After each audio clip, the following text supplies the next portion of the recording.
In today's video, I'm going to share with you the 12 rules for a tax-free retirement. Hey folks, I'm best-selling author of The Power of Zero, David McKnight. In today's video, I'm going to lay out 12 rules you'll need to follow in order to successfully execute your tax-free retirement strategy. All right, let's dive right in. Rule number 1, taxes are going up. You have to recognize that due to unfunded obligations for Social Security, Medicare, Medicaid, and interest on the national debt, the federal government is going to need huge infusions of cash within the next 8 years. As of right now, 100% of all federal revenue goes to pay for just those 4 budget items. All of the other costs of running the federal government are currently being paid for with borrowed money. That means by 2030, our debt will have grown so big that the federal government will have no choice but to raise taxes on hardworking Americans who have saved well and played by the rules. And we're not just talking a tiny increase. According to former Comptroller General of the federal government, David Walker, we're talking average effective tax rates of 45% for all taxpayers. That's on you, me, and everyone in America. Rule number 2, in a rising tax rate environment, there is a mathematically perfect amount of money to have in your taxable and tax-deferred buckets. In your taxable bucket, you want to have about 6 months worth of basic living expenses. We like this bucket because it's safe, liquid, and works well as an emergency fund. It's okay to have more than 6 months in this bucket so long as you recognize that you'll be paying a lot of unnecessary taxes along the way. In your tax-deferred investments like 401ks and IRAs, you want to have a balance that's low enough that by the time you reach 72, your RMDs are equal to or less than your standard deduction, and low enough that you won't have to pay taxes on your Social Security. More on that in rule number 9. I'm going to make this easy on you. If you're married, filing jointly, and don't have a pension, that ideal balance is around $350,000. If you're married, filing jointly, and have a pension, your ideal balance is 0. Rule number 3, anything above and beyond your ideal balances should be systematically repositioned to tax-free. Once you establish the perfect mathematical balances in your taxable and tax-deferred buckets, then you can lay out a plan to get those surplus dollars systematically repositioned to tax-free. You want to execute these shifts slowly enough that you don't rise into a tax bracket that gives you heartburn, but quickly enough that you get all the heavy lifting done before tax rates go up for good. I think there's a good case to be made that taxes will be rising dramatically in 2030 or shortly thereafter. More on that in rule number 6. Rule number 4. The type of account you contribute to should be determined by comparing your present tax bracket versus your future tax bracket. In other words, the only determining factor in whether you should contribute to tax-deferred accounts like 401ks and IRAs or tax-free accounts like Roth 401ks, Roth IRAs, and cash value life insurance is whether your tax rate today will be higher than the one you will likely be paying when you retire. That's it. That's the only variable. If you think your tax bracket upon distribution will be even 1% higher than it is today, you should forego that deduction, pay the tax today, and then take that money out tax-free. Rule number 5, Roth accounts are your best friends in a rising tax rate environment. Any investment with the word Roth in front of it should be integrated into a balanced, comprehensive approach to tax-free retirement. I'm talking Roth IRAs, Roth 401ks, and Roth conversions. You want to take advantage of every nook and cranny within the IRS tax code. I love Roth accounts because so long as you're 59 and a half when you take that money out, you won't pay federal tax, state tax, or capital gains taxes. And when you take that money out, it doesn't count as provisional income. It doesn't count against the thresholds, which cause Social Security taxation. More on that in rule number 9. Rule number 6. The deadline for your tax-free plan is 2030, not 2026. At the risk of beating a dead horse here, let me once again reiterate that you need to execute your tax-free shifting strategy by 2030. Again, David Walker said that the average effective tax rate for the U.S. taxpayer will have to rise to 45% by 2030 to pay for unfunded obligations like Social Security, Medicare, Medicaid, and interest on the national debt. You do not want to have a significant amount of money in your IRAs and 401ks when that day arrives. Rule number 7. The 32% tax bracket is your enemy.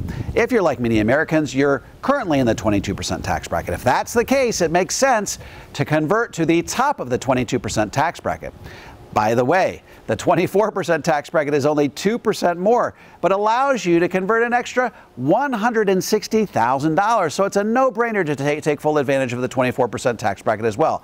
However, the 32% tax bracket, the next highest one, will cost you 33% more.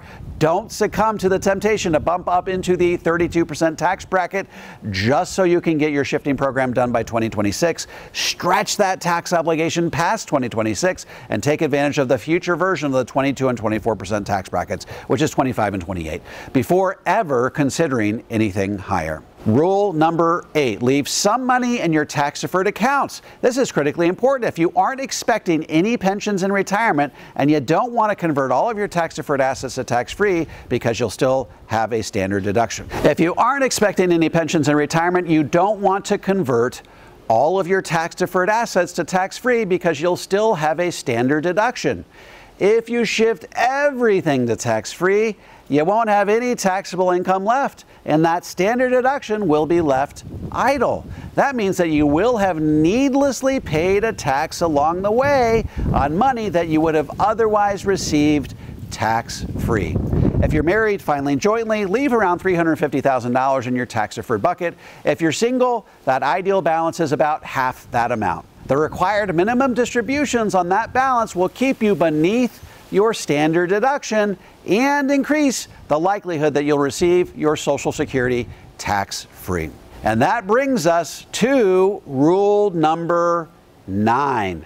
Make sure your tax-free retirement plan keeps you below the provisional income thresholds that cause Social Security taxation. As a reminder, any 1099s in your taxable bucket count as provisional income. Any distributions from your tax-deferred bucket count as provisional income. And 1/2 of your Social Security also counts as provisional income. So the IRS adds all this provisional income up. And if it's a single person, it adds up to more than $34,000. Or if it's a married couple, it adds up to more than $44,000. Then guess what, folks? Up to 85% of your Social Security will be taxed at your highest marginal tax bracket.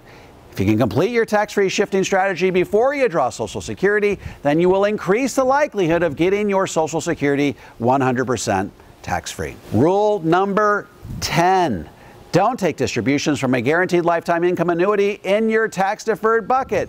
Folks, this is at the heart of my message in my best-selling book, Tax-Free Income for Life. There are 2 problems with drawing lifetime income from your tax-deferred bucket. First, while your pre-tax income is guaranteed, your after-tax income is not. So as tax rates go up, your after-tax income goes down. Second, guaranteed lifetime income from your tax-deferred bucket counts as provisional income and increases the likelihood that your Social Security will be taxed.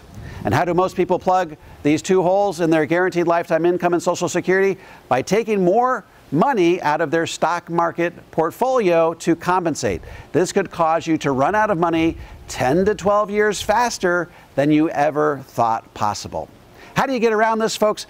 Make sure that you utilize an annuity with what I call a piecemeal internal Roth conversion feature, which allows you to shift money from your tax-deferred bucket to your tax-free bucket inside that annuity over a time period of your choosing in an amount of your choosing. Rule number 11. Not all life insurance retirement plans are created equal.